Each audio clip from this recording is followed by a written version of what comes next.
the police, and the hospital, they all knew I was raped at age 13. But none of them considered going after the rapist. Even after the hospital told them I had an STD. The mental institution tried to figure out what was wrong with me. I thought everybody was blaming me because I was just a whore like my mom said. I thought I was beyond redemption, and I wanted to die. This is the first crime committed against me that I never got justice for when the police and healthcare were involved. Dr. Robert Rondon, he's another case study researcher. He says when people behave in apparently self-destructive ways, we have to stop asking what's wrong with them and start asking what happened to them. Sexual abuse and rape is shaming for women and for men, and for the LGBTQ community, and for children. Shame is a self-worth injury. If these injuries are not competently addressed, the injury can develop into post-traumatic stress disorder, and they will silently blame and shame themselves for being abused. I think it should be called post-traumatic shame disorder. Nothing changed when I got out of the mental institution. So when this sweet-talking boyfriend came around, when I was 15, I was easy prey. I fell in love with a Romeo pimp who I thought was my hero. My family knew nothing about this man.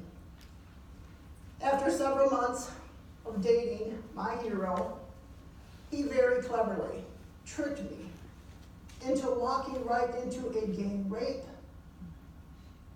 This added to my shame.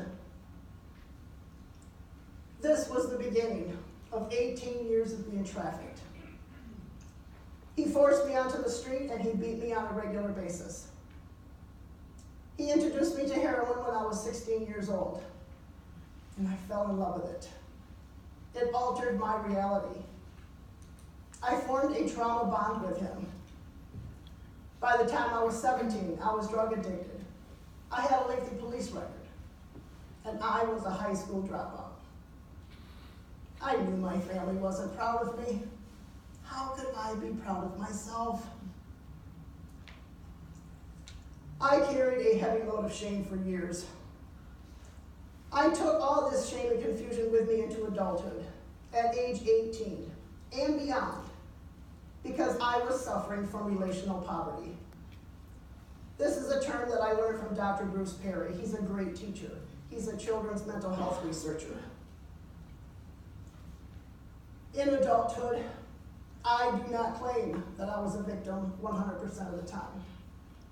I became a hardcore drug addict. It was all about survival now. I can name 5 major attributes that kept me trapped and kept me dependent on my trafficker. Shame is number 1. It kept me from believing that I could make it in society. It's what set me apart. The fear of being beat by our traffickers, being labeled a snitch, or being arrested and abused by the police kept any of us from ever calling the cops for help. The strong stigma, it kept me in my place. Stigma keeps people from looking beneath the surface. Getting high was a coping mechanism for me. It's what helped me survive. Another driving force is the corruption that I witnessed. There is corruption and abuse of power everywhere. No profession is exempt. I learned so much from the ACE study. It helped me see the big picture. Now I can see that the relationship I had with my parents is very similar to the relationship I had with my traffickers. Trauma bonding begins in childhood. The ACE study opened my eyes to the truth. And many times, the truth can hurt. Even though I can see now why I made those bad choices and became drug addicted, I can also see how I myself failed and hurt so many in adulthood. History will repeat itself if you don't understand it. I'm doing what I can to break this cycle. My traffickers were also my drug suppliers. and some of them were addicted themselves, and I defended them. My family got so sick of me defending my loser boyfriends and all the lies, and they're getting calls from the jails and the hospitals all the time. They were forced to finally let me go. I'll be spending the rest of my life trying to make up for all those lost years. But none of us knew what we were dealing with. If we knew then what we know now, me and my family and many other families could have been spared from all of this mess. My mom died after I started delving into the ACE study and human trafficking. We became the best of friends before she died. My dad died before we had the chance to rekindle our relationship.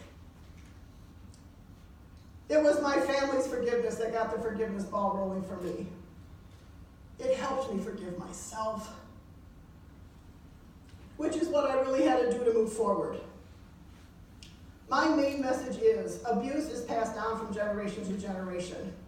We have to break this cycle. I strongly recommend that we start with the ACE study. The ACE study is truly the science of hope. Thank you so much for listening.